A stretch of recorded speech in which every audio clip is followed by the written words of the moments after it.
Hello YouTube, Patrick back with Team Bolshevik, as promised reprofiling the fairy structure deck with the tweaks that made it a little bit more consistent, a lot more consistent, a lot more stable, a lot more as it's supposed to be run, I suppose.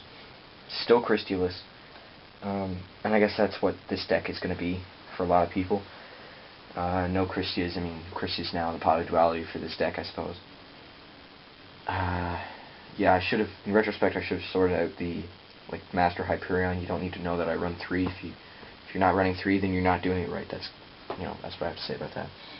But, yeah, the amount of views that were had on that first structure deck, I don't know, I think it's at close to 200 now. That's shocking. That's more views than we've ever gotten in that span of time. It's been less than a week, I think.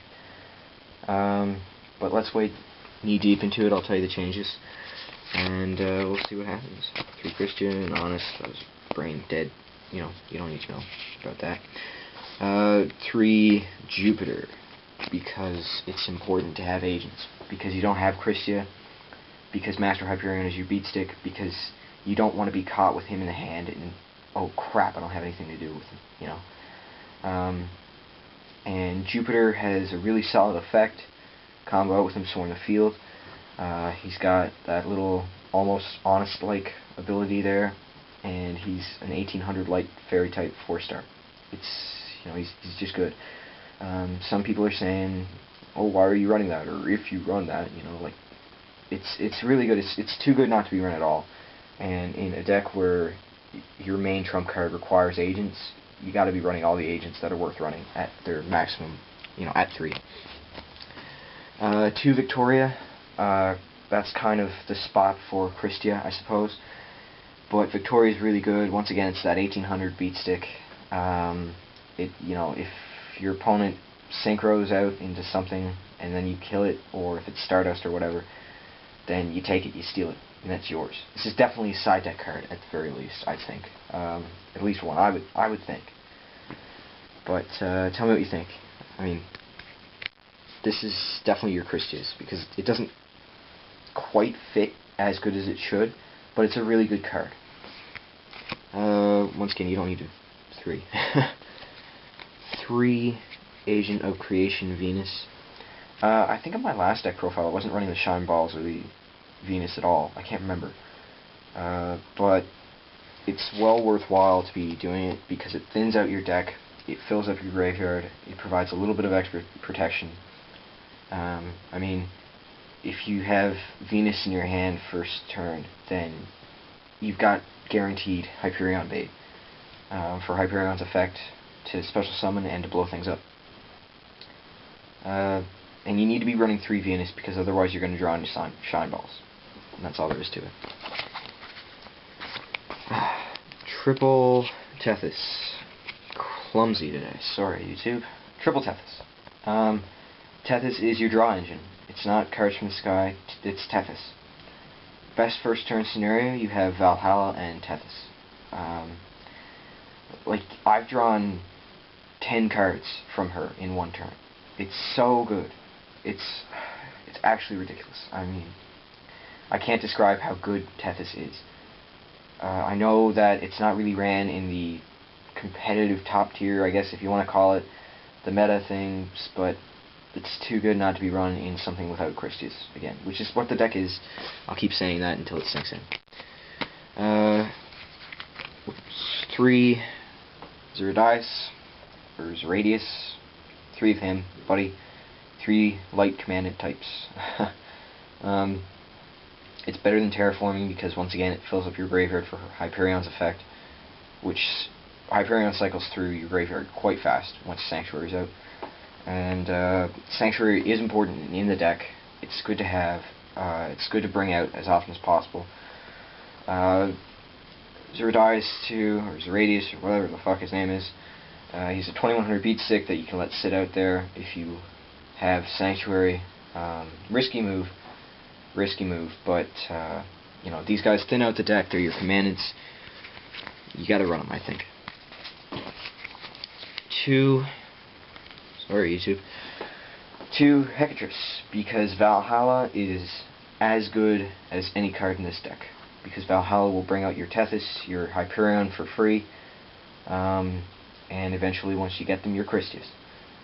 And once again, Hecatrix, you pitch to the graveyard and it fuels Hyperion. 3, Earth, as important as Tethys, as important as Hyperion, as important as Sanctuary. More important, actually, than any of those things, except for Hyperion. It's the tuner of the deck, combo out with the Shine Balls and the Creation Venus. It's just how the deck works, it's the engine. I should have separated these out. Triple Sanctuary, it's important, thins the deck. Burial, Cards from the Sky. Let's have a little discussion about Cards from the Sky. People are running this at 3. Why are you running this at 3? It's going to kill Valhalla. It's going to kill Hyperion if you draw into it. It's going to kill KRISTYA if you draw into it. The deck does need draw power, but this is not the way to do it. Once again, let's go back and let's look at Blackwings. Cards for Black Feathers. This is exactly what this card is. I mean, it's a big cost up front to be drawing, and then not have a guarantee of drawing anything that you need at the time, right? And then you're not special summoning, and you're not battling. You don't have any life point damage, and you don't have any synchroing or Hyperion special summoning or anything like that. I don't understand why people would run this at more than 1. I don't even think it's worthwhile running at 1 sometimes. You know, like you draw it in your first turn, you have Valhalla, say, and you're like, oh shit, now I gotta decide if I want to sit with just a normal summon and 2 cards plus, or if I want to combo out first turn. Don't run this at 3. I guess that's the point.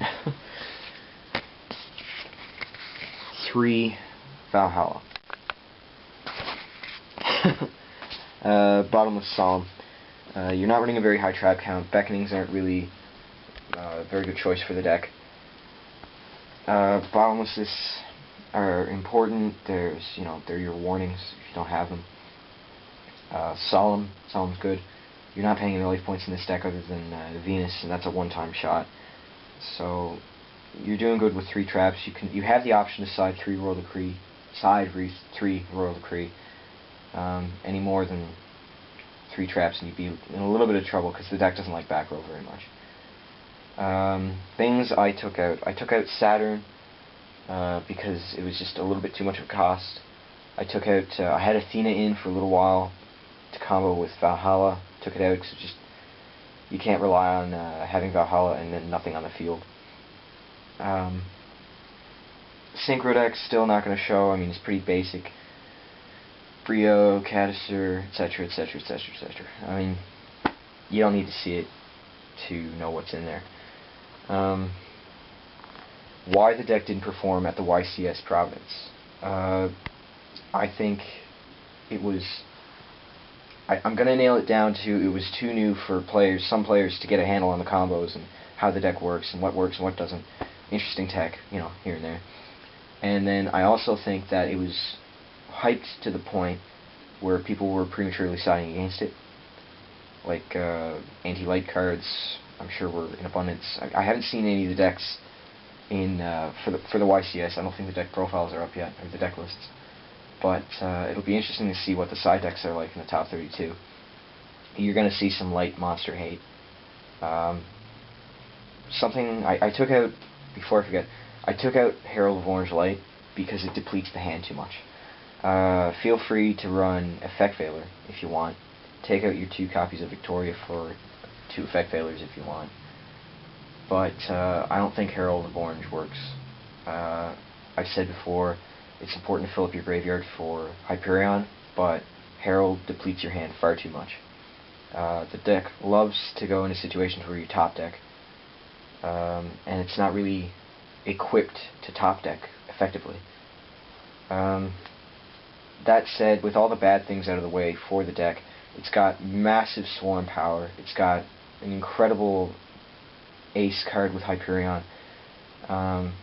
It's got synchro potential. It's got everything that you could want from an archetype. It's going to be good. It is good. People are going to combine it with counter fairies and heralds. I think the YCS top fairy deck was Agent Herald. I'd like to see that. Shocked that counter fairies didn't top, but anyways, there's going to be a lot of fairy decks running around. I've seen 2 vids so far on my subscribers how to side against fairies. So people are afraid of it with good reason. That's it from me. Team Bolshevik out.